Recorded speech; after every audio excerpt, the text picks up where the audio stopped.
వాళ్ళు వాళ్ళ పొలాల పాటలు వాళ్ళు పాడుకున్నారు, కొండల మీద రాళ్ళు కొట్టేవాళ్ళు ఇదంతా కూడాను జానపద సాహిత్యం. దాన్ని ఒక సాహిత్యం కింద నిన్న మొన్నటి దాకా ఎవరు గుర్తించడం లేదు. ఇప్పుడిప్పుడు ఏదో ఉస్మానియా విశ్వవిద్యాలయం, ఆంధ్ర విశ్వవిద్యాలయం, మన వీరందరూ కూడాను ఈ ఫోక్లోర్ దాని మీద రీసెర్చ్ చేయడమే కాకుండా పిహెచ్డి డిగ్రీలు కూడా సంపాదించిన వారు ఉన్నారు. న్యాయంగా మనం చూడాలంటే మన తెలుగుదేశం యొక్క జాతీయత, ఈ తెలుగు నుడికారం, ఈ తెలుగు అస్తిత్వం, అసలు తెలుగు రూపమే ఆ తెలుగు జానపద సాహిత్యంలో కనబడుతుంది. పైగా ఈ జానపద సాహిత్యం ఇట్లా ఉండగా ప్రతి ఆంధ్ర గృహంలోనూ కూడా ఆనాటి మహిళలకి అంతగా చదువు వచ్చి ఎవరో చాలా చేతి వేళ మీద లెక్కపెట్టి కుమ్మరి మొల్లనగా లేకపోతే ముద్దు పడనగా ఇట్లాగా చాలా తక్కువ మంది అక్షరాస్యులైనటువంటి స్త్రీలు ఉండేవారు. కానీ ప్రతి ఇంటిలోనూ కూడాను వాళ్ళు స్త్రీల పాటలు, అవి చాలా అమూల్యమైనటువంటి సాహిత్యం. ఆ పాటలు పాడడానికి ఈ స్త్రీలకి విద్య అక్కర్లేదు. అంటే ఏమిటి, లిఖితపూర్వకమైనటువంటి విద్య. వాళ్ళకి ఒక నేటివ్ సంస్కారం, సంస్కృతి వాళ్ళకు ఉన్నది. వాళ్ళు నోము పాటలు పాడుకున్నారు, మరి పెళ్లి పాటలు పాడుకున్నారు, ఏదో సంతోషమైన పాటలు పాడుకున్నారు, దుఃఖంతో పాటలు పాడారు. రకరకాలటువంటి గృహ జీవితంలో గృహిణిగా స్త్రీ కవయిత్రి అయింది. కాబట్టి మన యొక్క సాహిత్యం నన్నయ్య భట్టు గారితో ప్రారంభమైంది అని అంటే నేను ఒప్పుకోను. అంతకుముందే ఇంకా కొంతమంది అంటారు వేదకాలంలో కూడా ఆంధ్ర శబ్దం ఉన్నది అంటారు. తర్వాత మహాభారత యుద్ధంలో ఆంధ్రులు కౌరవుల యొక్క 11 అక్షోహిణీల సైన్యంలోనూ దుర్యోధనుడి పక్షాన మన ఆంధ్రులు పోరాడారు అని కూడాను అది ఒక హిస్టారికల్ ఫ్యాక్ట్. ఆ విధంగా చూస్తే మనం అత్యంత ప్రాచీనమైనటువంటి వాళ్ళమే. కానీ ఒక విధంగాను మనం ఒప్పుకోవాలి, మనకంటే కూడాను తమిళనాడు, తమిళ భాష, తమిళ సంస్కృతి మనకంటే ప్రాచీనమైంది అని ఒప్పుకోవడానికి నాకేమీ అభ్యంతరం లేదు.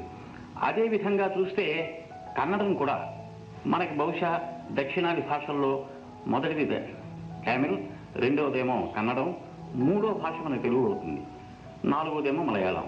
ఇవి major Dravidian south Indian languages. వీటిలలో ఎన్ని విధాలు చూసినా సరే అత్యంత మధురమైనటువంటిది, అందరూ అంగీకరించినటువంటి యథార్థం, వాస్తవం ఇది. మొన్న మా షికాగో సభలో నారాయణ రెడ్డి గారు మాట్లాడుతూ మనకి దీనికి మాధుర్యం ఎందువల్ల వచ్చింది అంటే మనది అజంత భాష. అంటే అచ్చులతో ఎండ్ అవుతుంటుంది. ఏదో శ్రీరాముడు, అన్నయ్య, ఆమె, ఏదో ఈ హిందీ కానీ ఈవెన్ తమిళ్ కానీ ఎన్నో ఇవన్నీ హలంత భాషలు. ఇంగ్లీష్ అంతా హలంత భాషే. ఎక్కడో కానీ అచ్చుతో అంతమయ్యేటటువంటి పదాలు చాలా సకృత్తుగా కనబడుతూ ఉంటాయి. అందుకోసమే మన భాషని సంగీతానికి చాలా అనువైనటువంటి భాష అని చెప్పాలి. త్యాగరాజు గారు పాటలు అంత సంగీత సంపత్తి కలిగి ఉండడానికి కారణం ఏంటంటే త్యాగరాజు గారు ఉపయోగించినటువంటి తెలుగు భాష. త్యాగరాజు తెలుగువాడే, ఆయన తన మాతృభాషలోనే రాశాడు. కానీ దానికి అంత సంగీత పరిపుష్టి లభించడానికి కారణం ఏంటంటే మనది అజంత భాష కావడం. అందుకోసమే పాశ్చాత్యులు కూడా తెలుగుని ఇటాలియన్ ఆఫ్ ది ఈస్ట్ అన్నది అందరికీ తెలిసిన విషయమే. ఏం చేతంటే ఇటాలియన్ భాష కూడాను అజంత భాషే. వాళ్ళ పేర్లు కూడాను ముసలీని, గారిబాల్డి, మజ్రీని, ఇట్లాగా లోలో జీనా, లోలో బ్రిజీదా, ఇవన్నీ అక్షరతోనే అంతమై ఉంటాయి. కాబట్టి ఈ అడ్వాంటేజ్ మన భాషకు ఉన్నది. ఈ సంగీతానికి చాలా నప్పగలిగినటువంటి భాష. ఈ మన యొక్క ప్రాచీనతని అదేదో పెద్ద మన ప్రత్యేకంగా మనం చెప్పుకోవక్కర్లేదు. బెంగాలీ మనకంటే చాలా తర్వాత, బెంగాలీ సాహిత్యం మనకంటే చాలా తర్వాత వచ్చింది. కానీ రవీంద్రనాథ్ ఠాగూర్ లాంటి విశ్వకవులు బెంగాలీలో ఉద్భవించారు. కాబట్టి ఒక భాష యొక్క ప్రాచీనత ముఖ్యమైనటువంటి క్రైటీరియన్గా మనం నికషోపలంగా మనం స్వీకరించవలసిన అవసరం లేదు. ఈనాడు తెలుగులో ఆధునిక కవిత్వం ఇంతగా అభివృద్ధి పొందింది అంటే మనకి వెనకాతల మనకి దారి చూపించినటువంటి ఎందరో కవులు, ఆదికవి నన్నయ్య భట్ అని చెప్పన్నాం కదా, ఆయన పూర్తి చేయకుండా వదిలిపెట్టిన దాన్ని తిక్కన సోమయాజి గారు దాన్ని కంటిన్యూ చేసి పూర్తి చేసి, అయితే కొంత అరణ్యపర్వం సగంలో నన్నయ్య భట్ గారు ఆగిపోయాడు. ఆగిపోతే అరణ్య మధ్యంలో చచ్చిపోయాడు అని చెప్పి ఆ భయం వల్ల తిక్కన సోమయ్య ఆ మిగిలిన ఉత్తరార్థమేమో అరణ్యపర్వంలో ఉంది ప్రతిమా భాగాన్ని చేయకుండా అక్కడి నుంచి విరాటపర్వం దగ్గర నుంచి మొదలుపెట్టాడు.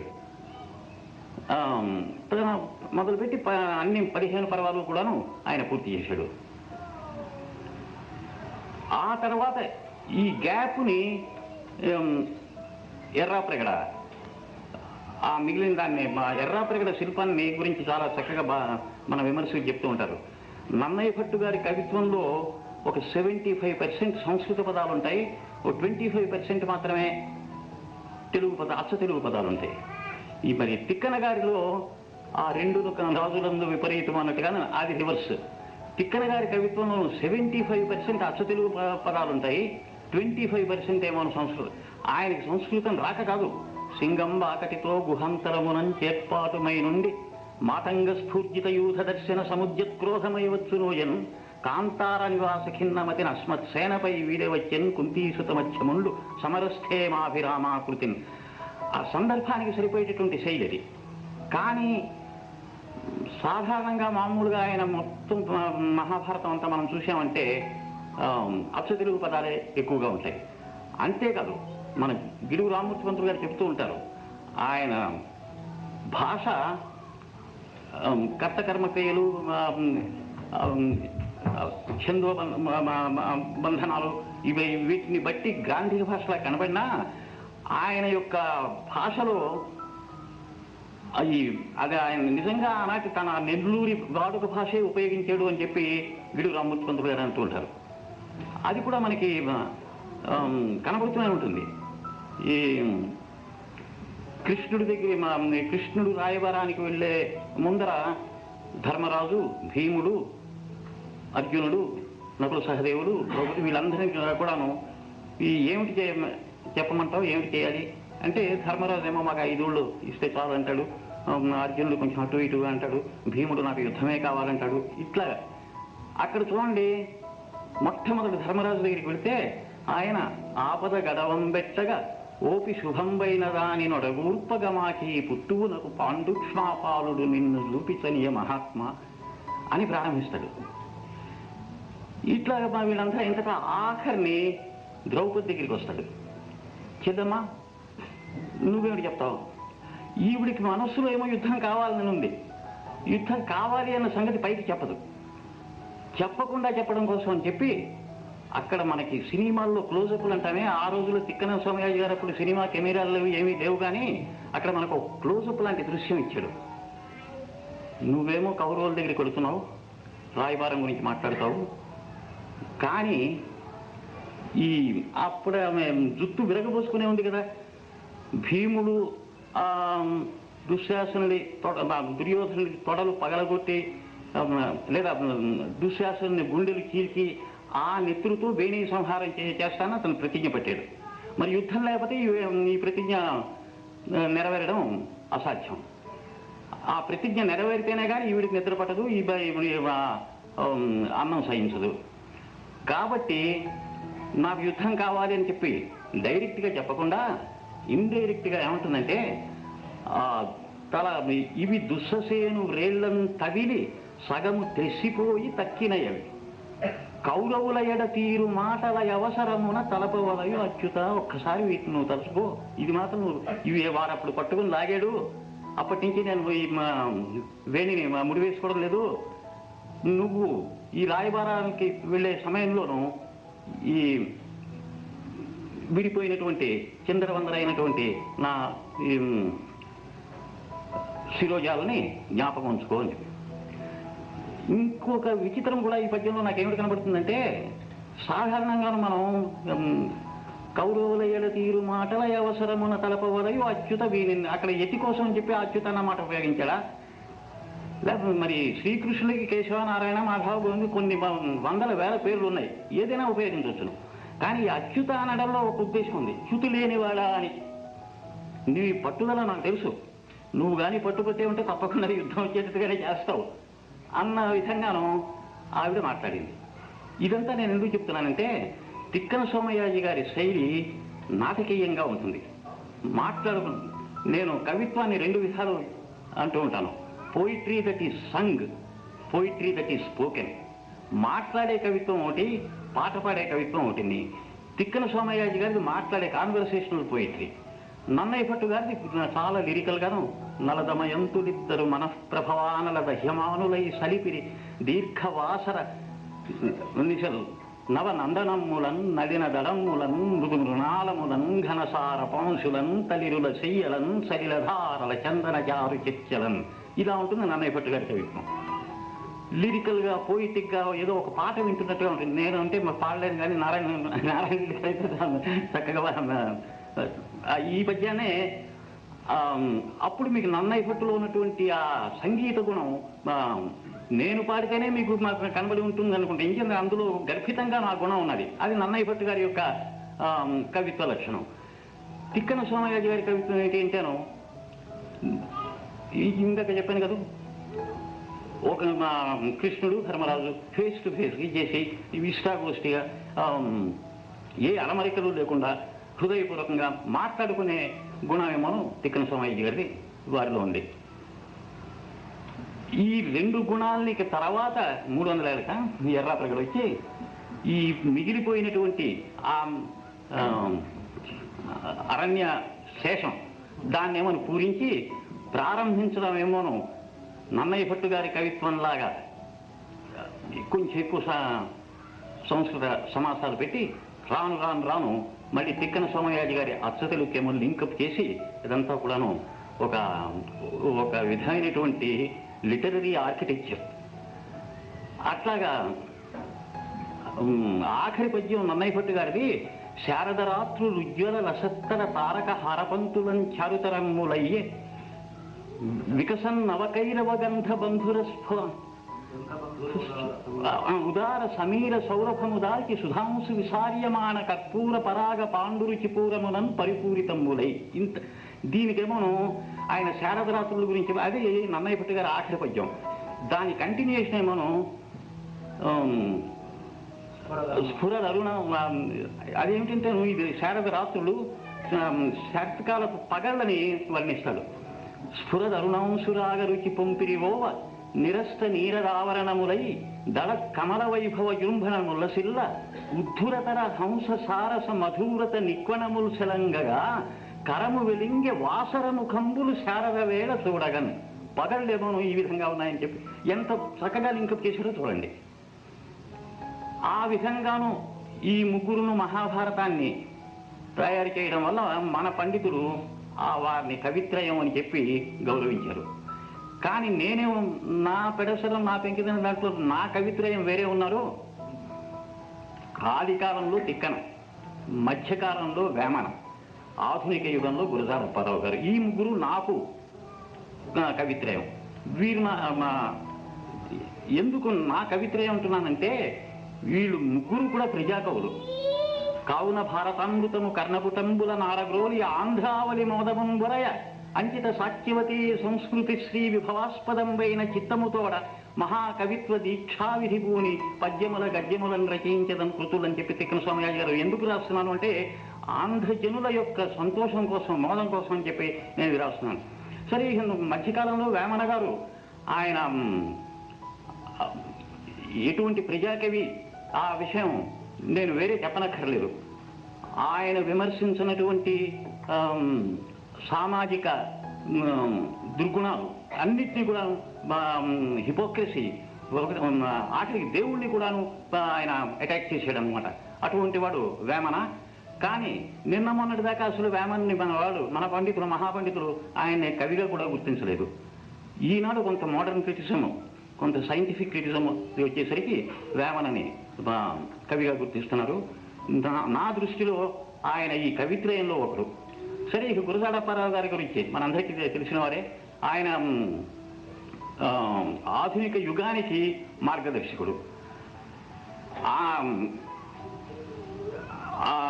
గురజాడ అప్పారావు గారు చేసిన ఏమిటి అంటే, అంతకు ముందంతా ఈ చంపకమాలలు, ఉత్పలమాలలు, శార్దూలాలు, మత్స్యవహాలు, ఈ పెద్ద పెద్ద వృత్తాలన్నింటినీ కూడా ఆయన నిరాకరించి ముత్యాల సరం, ఈ వృత్తాలన్నీ కూడా గణబద్ధ ఛందస్సులు, అవి కాదు అని చెప్పి మన యొక్క నేటివిటీ మాత్రాబద్ధ ఛందస్సుల్లోనే ఉంటాయి అని చెప్పి పుత్తడి బొమ్మ పూర్ణమ్మ, మెచ్చనంతా వీవు నీవిక మెచ్చకుంటే మించిపోయిన, అది ముత్యాల స్వరం మీటరు, ఇది ఇంకో మీటరు. ఇలాగా కేవలం మాత్రాబద్ధ ఛందస్సుల్లోనూ ఆయన కవిత్వం రాశాడు. ఛందస్సులేమో మాత్రాబద్ధం, భాష ఏమో వాడుక భాష. గ్రాంథిక భాషలో రాస్తేనే తప్ప ఈ వృత్తాలకి రాణింపు ఉండదు. ఆ వృత్తాలకి ఆ గ్రాంథిక భాషకి సరిపోయింది. అదేవిధంగాను ఈ వాడుక భాషకి మాత్రా ఛందస్సుకి ఇది సరిపోయింది. నాకు వాడుక భాషే కావాలి, నేను మాత్రా ఛందస్సులే రాస్తాను అని చెప్పి దారి చూపించిన వాడు గురజాడ. దాంతో ఏమైందంటే, ఒక 1000 సంవత్సరాల అవ్యాహతంగా వస్తున్నటువంటి తెలుగు కవిత్వం అంతా కూడా దానికి ఒక పెద్ద మలుపు ఆయన ఇచ్చాడు. దీనికి రాజకీయంగా కానీ మనం ప్యారలల్ తీసుకున్నామంటే, అంతవరకు భూస్వామ్య వ్యవస్థ, ఫ్యూడల్ వ్యవస్థగా ఉండేటటువంటి జమీందారీ వ్యవస్థని మార్చి గురజాడ అప్పారావు గారు ఈ మాత్రాబద్ధ ఛందస్సులు, వాడుక భాష అనేటటువంటి ప్రజాస్వామ్య వ్యవస్థకి డెమోక్రటైజ్ చేశాడనమాట. తర్వాత కొంచెం ఆయన మరుగున పడడంను ఈ భావకవిత్వం ఎంచేతంటేను ట్యాగూర్ గారికి నోబెల్ ప్రైజ్ వచ్చింది. తర్వాత ట్యాగూర్ గారు షెల్లీ, మెటర్లింక్ అటువంటి వాళ్ళ ఇన్ఫ్లుయెన్స్ మీద ఎంతో లిరికల్ పోయిటరీ రాశాడు. దాని మీద ప్రభావితులై రాయప్రోలు సుబ్బారావు గారనగా, అబ్బూరు రామకృష్ణరావు గారనగా వారు ఈ భావకవిత్వానికి పునాదులు వేశారు. దానిని మంచి శిఖరాలకు తీసుకెళ్ళాడు దేవులపల్లి కృష్ణశాస్త్రి గారు. దాంతో ఒక 20 సంవత్సరాల దాకా గురజాడ అప్పారావు గారు 1915లో చచ్చిపోతే కనీసం 35 వరకు కూడా ఈ భావకవిత్వం ఏకఛత్రాధిపత్యంగా పరిపాలన సాగించింది. నేను కూడా నా చిన్నతనంలో భావకవిత్వ పద్యాలు రాశాను. నా మీద తిరుపతి దేవులపల్లి కృష్ణశాస్త్రి గారి ఇన్ఫ్లుయెన్స్ చాలా ఉన్నది, విశ్వనాథ సత్యనారాయణ గారి ఇన్ఫ్లుయెన్స్ కూడా ఉంది. నేను ఎక్కడో చోట రాశాను కూడాను.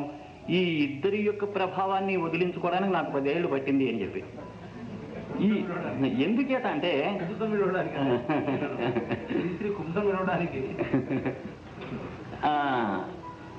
నేను కూడా గురజాడ అప్పారావు గారు చూపించిన బాటనే అనుసరించాను. అంతవరకు ఈ గణబద్ధ ఛందస్సులు, ఈ వ్యావహారిక, ఈ గ్రాంథిక భాషలోనే నేను పద్యాలు రాశాను. ఇది కాదు, మనకి ఈ భావకవిత్వం పనికిరాదు, ఈ గ్రాంథిక భాష పనికిరాదు, ఈ కృతక భాష, ఈ మృత భాష పనికిరాదు, సజీవమైనటువంటి వాడుక భాషలోనే కవిత్వం కూడా చెప్పాలి అని చెప్పి నేను సైతం ప్రపంచాగ్నికి సమిధనొక్కటి ఆహుతిచ్చాను. అది దాంతో ప్రారంభించాను అన్నమాట. ఆ డికేడ్ అంతా కూడాను 1930 నుంచి 1940 దాకాను కొంత ఆబ్జెక్టివ్ కండిషన్స్ కూడాను, పరిస్థితులు, నా చుట్టూ ఉన్న పరిస్థితులు కూడాను ఈ నూతన కవిత్వానికి దోహదం చేయడానికి ఉపకరించే. ఏం చేతంటే, ఆ రోజుల్లో ది గ్రేట్ డిప్రెషన్, ఆ 1930 నుంచి 40ని ది హంగ్రీ 30s అంటారు. ప్రపంచ పర్యాప్తంగాను ఒక విధమైనటువంటి అంధకారమే ఆవరించింది అన్నటువంటి పరిస్థితులు. ఆ రోజుల్లో నేను BA పాస్ అయ్యి ఉద్యోగం సద్యోగం లేక చేసిన ఉన్న చోట ఉండకుండా, చేసిన పని చేయకుండా అట్లాగా పరిభ్రమిస్తూ ఆ 10 ఏళ్లలోనూ ఈ మహాప్రస్థానం గీతాలని రాశాను. అదే రోజుల్లో స్పానిష్ సివిల్ వార్, ఆ స్పానిష్ సివిల్ వార్లో ఈ రచయితలు లెఫ్ట్ రైట్ అది వెర్టికల్గా వాళ్ళు చీలిపోయారన్నమాట. ఫ్రాంకోని డిక్టేటర్షిప్ని నియంతృత్వాన్ని సమర్థించే కవులేమో కుడి చేతి వైపు వెళ్ళిపోయారు. అది కాదు, ఈ ప్రజాస్వామ్యం, ఈ సామ్యవాదం ఇవన్నీ కావాలనేటువంటి వాళ్ళేమో లెఫ్టిస్టులు అయ్యారు. ఎంతోమంది ఇంగ్లీష్ కవులు నన్ను ఆవేశపరిచిన వాళ్ళు అక్కడికి వెళ్ళి చనిపోయారు కూడాను. తర్వాత ఆనాడు మనకి స్వరాజ్యం లేదు, జవహర్లాల్ నెహ్రూ గారు కూడాను తిరిగి వెళ్ళారు. వెళ్ళి ఇటలీకి రమ్మని ముసలిని ఆహ్వానం పంపించేట. నథింగ్ డూయింగ్, అటువంటి ఏమి నేను చెయ్యను, నేను రాను అని చెప్పి పాయింట్ బ్లాంక్గా ఆయన యొక్క ఆహ్వానాన్ని తిరస్కరించాడు. ఈ సంగతిని తను మన ఇటీవల చరిత్ర చాలామందికి తెలిసే ఉంటుంది. అంటే ఆ స్పానిష్ సివిల్ వార్ నా మీద కూడా కొంత ప్రభావం కలుగజేసింది. ఆనాటి కవులందరి మీద కూడాను కుడి కానీ ఎడమ కానీ ఏ విధంగా నన్ను ఆకర్షించిన వాళ్ళేమో ఈ లెఫ్టిస్ట్ పోయిట్స్, వాళ్ళ ఇన్ఫ్లుయెన్స్. ఆ రోజుల్లో డబ్ల్యూహెచ్ ఓడెన్, స్టీవెన్ స్పెండర్, సిసిల్ డే లూయిస్, ఆయన మళ్ళీ ఇటీవల ఆస్థాన కవి కూడా మొన్న చనిపోయాడు కూడా. వీళ్ళు ఇంగ్లాండ్లో వీళ్ళు ఎలా రాస్తున్న సమయంలోనే నేను కూడా మహాప్రస్థానం గీతాలు రాస్తూ ఉండేవాడిని. ఈ విధంగా 1940 దాకా కూడాను అభ్యుదయ కవిత్వం, దీనికి సాహిత్య చరిత్రకారులు కానీ విమర్శకులు కానీ దీనికి అభ్యుదయ కవిత్వం అని పేరు పెట్టారు. ఈ అభ్యుదయ కవిత్వానికి మాతృకగా ఆ రోజుల్లో ముల్క్ రాజ్ ఆనంద్, ఫైజ్ అహ్మద్ ఫైజ్ ఇటువంటి ఇంగ్లాండ్లో చదువుకుంటూ ఉండేవారు. వాళ్ళు ప్రోగ్రెసివ్ రైటర్స్ అసోసియేషన్ అని పెట్టి ఒక మేనిఫెస్టో ఒకటి, ఒక అరటావు కంటే ఎక్కువ ఉండదు, అది దొంగతనంగా ఇండియాకి స్మగుల్ అయింది. అప్పుడు రామకృష్ణ గారేమో ఆంధ్ర యూనివర్సిటీ లైబ్రరీగా ఉంటూ ఉండేవారు. నేను కూడా విశాఖపట్నంలో తరచుగా నేను లైబ్రరీకి వెళితే ఒక విధంగా నాకు అబ్బూరు రామకృష్ణ గారు గురువు లాంటి వారు అన్నమాట. అంటే ఆయన దగ్గర క్లాసులో పాఠాలు నేర్చుకోలేదు, కానీ లైబ్రరీలో ఏదైనా ఫ్రెంచ్ సాహిత్యం గురించి ఏదైనా కొత్త పుస్తకం వచ్చింది, ఇదిగోనో ఇది నువ్వు చదవాలి అని చెప్పి, ఇది తప్పకుండా చదవాలి అని చెప్పి అట్లా నాకేద ఎన్నెన్నో పుస్తకాలు ఆయన చదివించాడు. ఆ విధంగా నా గురువు, ఆ విధంగా నన్ను ఆయన ఇన్ఫ్లుయెన్స్ చేశాడు. అంతేకాకుండా ఆయన రాయప్రోలు సుబ్బారావు గారితో సమానమైన కవి కూడాను. ఆయన యొక్క సాహచర్యం వల్ల నాకు ఆ హంగ్రీ 30sలో ఏ 35లోనో 36లోనో ఆ ప్రోగ్రెసివ్ రైటర్స్ మేనిఫెస్టో చదవగానే పొలాలనన్నీ హలాల దున్ని ఇలాతలంలో హేమం పిండగ జగానికంతా సౌఖ్యం నిండగ విరామమెరుగక పరిశ్రమించే బలం ధరిత్రికి బలికావించే కర్షక వీరుల కాయం నిండా కాలువ కట్టే ఘర్మజలానికి ఘర్మజలానికి ధర్మజలానికి ఘర్మజలానికి ఖరీదు లేదోయ్, నరాల బిగువు కరాల సత్తువ వరాల వర్షం కురిపించాలని ప్రపంచ భాగ్యం వర్ధిల్లాలని గనిలో వనిలో కార్ఖానాలో పరిప్లవిస్తూ ధనిక స్వామికి దాస్యం చేస్తూ యంత్రభూతముల కోరలుతోమే కార్మిక వీరుల కన్నుల నిండా కనకన మండే గలగల తొనకే విలాపాగ్నులకు విషారాశులకు ఖరీదు కట్టే శరాబు లేదోయ్. కావున లోకపుటన్యాయాలు కాల్చే ఆకలి కూల్చే వేదన దారిద్ర్యాలు దౌర్జన్యాలు బహిష్కరించే బాటలు తీస్తూ పాటలు రాస్తూ నాలో కదిలే నవ్య కవిత్వం కార్మికలోకపు కళ్యాణానికి శ్రామికలోకపు సౌభాగ్యానికి సమర్పణంగా సమర్చనంగా త్రిలోకాలలో త్రికాలాలలో శ్రమైక జీవన సౌందర్యానికి సమానమైనది లేనే లేదని కష్టజీవులకు కర్మవీరులకు నిత్యమంగళం నిర్దేశిస్తూ స్వస్తివాక్యములు సంధానిస్తూ స్వర్ణవాద్యములు సంరావిస్తూ యథార్థ జీవిత యథార్థ దృశ్యం పునాదిగా ఇక జనించబోయే భావి వేదముల జీవనాదములు జగత్తుకంతా చౌలిస్తానోయ్. కమరి కొలిమి కుమరి చక్రం జాలరి పగ్గం సాలెల మగ్గం శరీర కష్టం స్ఫురింపజేసే గొడ్డలి రంపం కొడవలి నాగలి సహస్ర వృత్తుల సమస్త చిహ్నలు నా వినిపించే నవీన గీతికి నా విరచించే నవీన రీతికి భావం భాగ్యం ప్రాణం ప్రణవం అని ప్రతిజ్ఞలో గేయం రాశాను.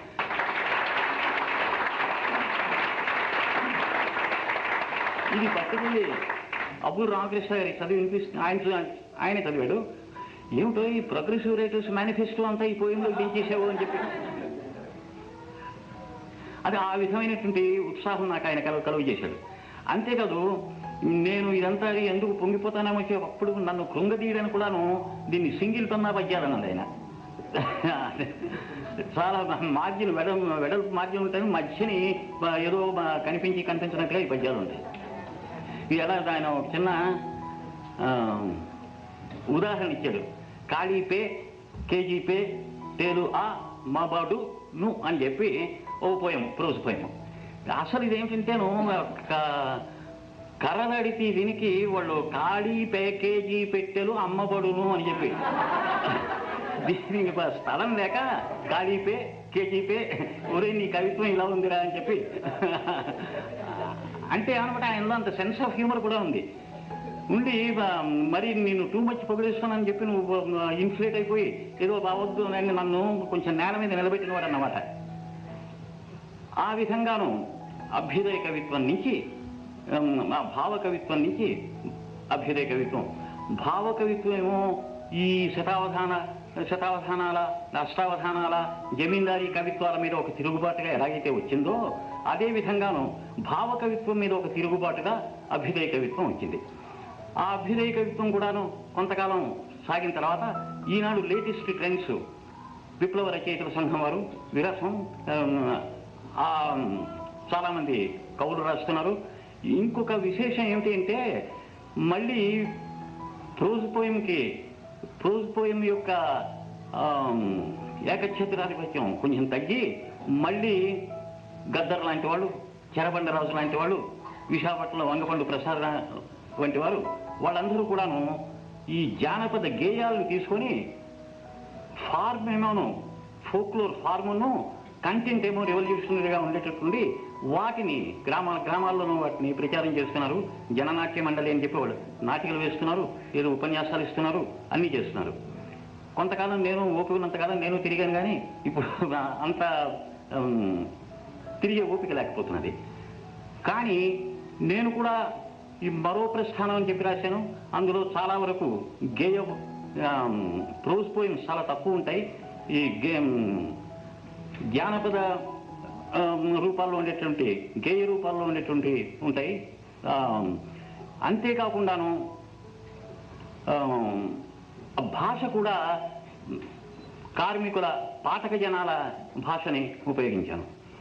సరే, మళ్ళీ సాయం ఇవన్నీ కూడాను ఆఖరిని చదవదలుచుకున్నాను కాబట్టి ఇంతటితో నా ఉపన్యాసం ముగించి నారాయణ రెడ్డి గారు మీ అందరితో పాటు నేను కుతూహలంగా ఉన్నాను. అందాక